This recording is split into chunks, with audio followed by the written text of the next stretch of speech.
queridos hermanos, me da gusto estar con ustedes nuevamente en nuestra cita semanal. Se trata de una invitación para que la palabra del Señor ilumine nuestra vida.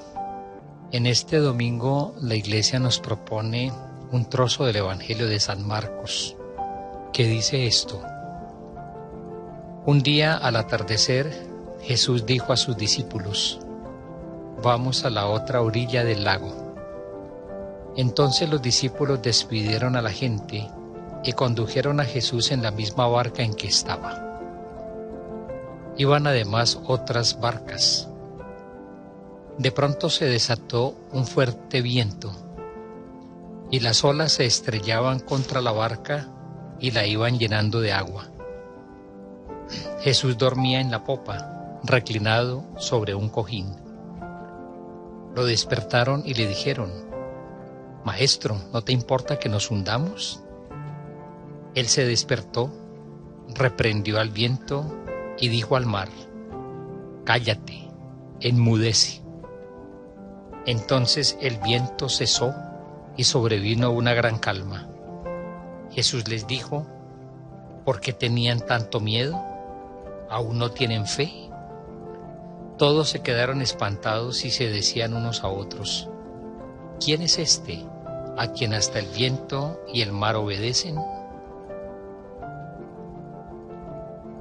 Este texto del Evangelio ilumina muchísimo toda esta, la podríamos llamar así, travesía que hacemos como discípulos por la vida. En el libro de Job, un libro del Antiguo Testamento, donde se pone de manifiesto la realidad dura y cruda del dolor humano.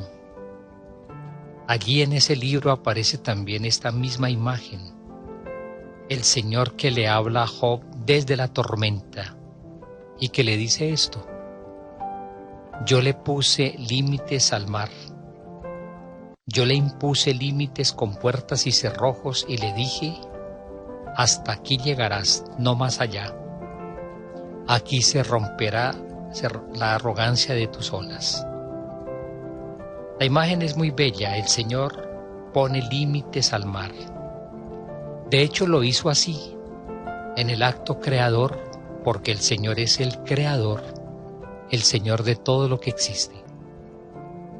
Pero en el lenguaje bíblico, el mar simboliza muchas veces el caos y el mal. Y precisamente el Señor es capaz de ponerle límites a este mar del caos, porque Él es el Salvador. En la Biblia, en muchas ocasiones el atardecer simboliza todo lo negativo, todo lo que es hostil y pone en peligro la vida humana. Por eso mismo la Biblia presenta la acción del Señor como la superación de las tinieblas, de la oscuridad. Y con mucha frecuencia la vida humana es concebida como una travesía en medio del mar, que puede estar tranquilo, pero también puede estar embravecido. Y muchas veces la navegación hay que hacerla con el viento en contra. Y en medio de esas dificultades que acompañan siempre la vida humana, la manera de actuar del Señor puede sorprender, porque de hecho el Evangelio lo presenta durmiendo. Pero ¿será que el Señor duerme? ¿Será que el Señor está ausente cuando su comunidad navega por la vida en medio de dificultades? El sueño de Jesús hace referencia también a su propia noche, es decir, a su muerte. En algunos textos del Evangelio, Jesús se refiere a la muerte como si fuera un sueño. Y Jesús sale del sueño de la muerte, despertándose a la vida nueva de la resurrección. Por ello, esta muerte del Señor, de la cual Él se despierta a la vida nueva de la resurrección, cambia la manera como la comunidad entiende su vida. De hecho, La muerte del Señor hizo que su comunidad, que está representada por una barca con mucha frecuencia, se sintiera golpeada por una terrible y peligrosa tempestad. Y en esa situación, los discípulos de Jesús deben aprender a reconocer que el Señor no se quedó en la muerte, sino que se despertó, es decir, que resucitó. Cuando Jesús se despierta en la barca, hace entonces que su comunidad entre en la fuerza transformadora de su resurrección y de su Pascua. Cuando Jesús sale del sueño, ordena al viento que se calme. Es decir, la palabra de Jesús tiene el poder de dominar todas las fuerzas del mal que azotan a sus discípulos. E inmediatamente después el Señor da la orden al mar para que se silencie, para que se calle. De nuevo, la palabra del Señor hace callar y silenciar todo aquello que perjudica la vida de los suyos, de su comunidad y de todos los seres humanos. Varias veces el Evangelio presenta a Jesús dándoles la orden de callar a los demonios. Pero aquí los demonios representan todas las fuerzas egoístas, ambiciosas, malignas, malévolas, que esclavizan al ser humano. Podemos entonces volver a repetir la frase bella del libro de Job. Ante este evento de Jesús que con su palabra de resucitado calma todas las fuerzas del mal que azotan la vida humana. El Señor pone un límite al mar y domina su soberbia. Con su presencia, con el poder de su palabra, Jesús resucitado vence el mal que azota la travesía de toda su comunidad a lo largo de la historia. Ahí tenemos que incluirnos nosotros también. Pero sin embargo, vamos viendo cómo los discípulos todavía deben avanzar mucho por el camino de la fe. Según las palabras del Señor en este Evangelio, ellos sienten miedo y Jesús dice que es por su falta de fe. El miedo es una fuerza que paraliza. El miedo es una fuerza que de alguna manera enceguece. Por ello el miedo les impide reconocer quién es verdaderamente su maestro. ¿Quién es este? Aquel que hasta el viento y el mar obedecen.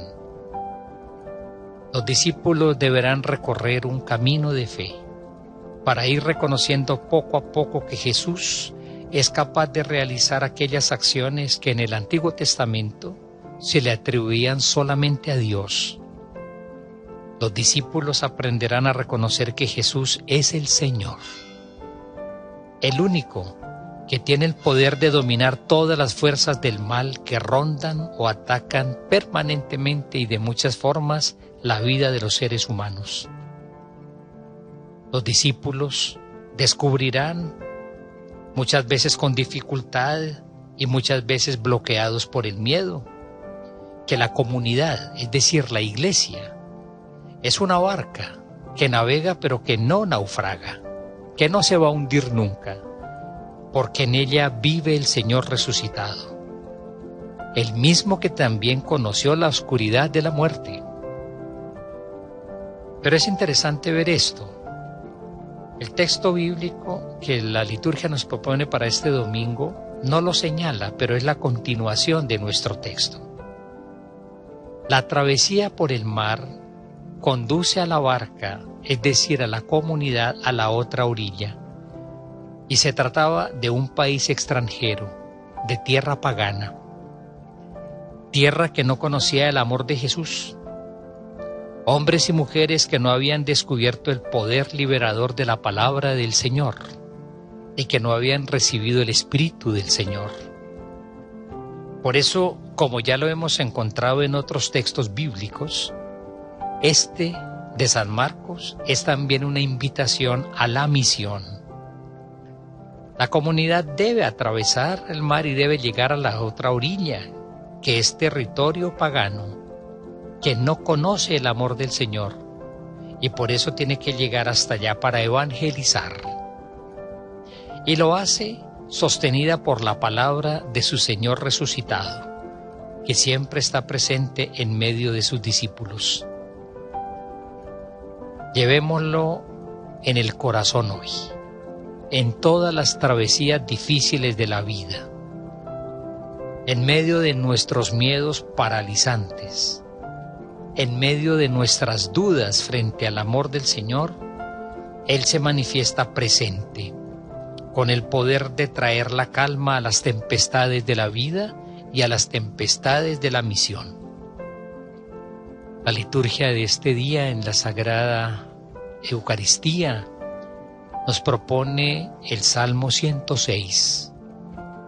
Y allí encontramos unas palabras con las cuales podemos cerrar esta meditación, que se convierten también en una forma de oración.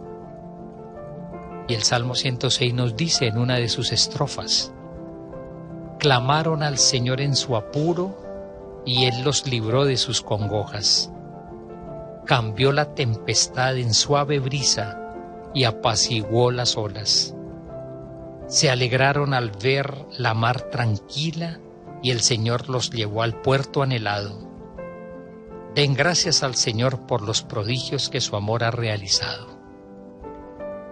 Llevemos al corazón esta palabra tan llena de esperanza y de confianza. Les deseo, mis queridos hermanos, mis queridos amigos, que tengan un buen día, un feliz y bendecido domingo, hasta que tengamos el gusto de volvernos a encontrar en unos días. Un buen día para todos.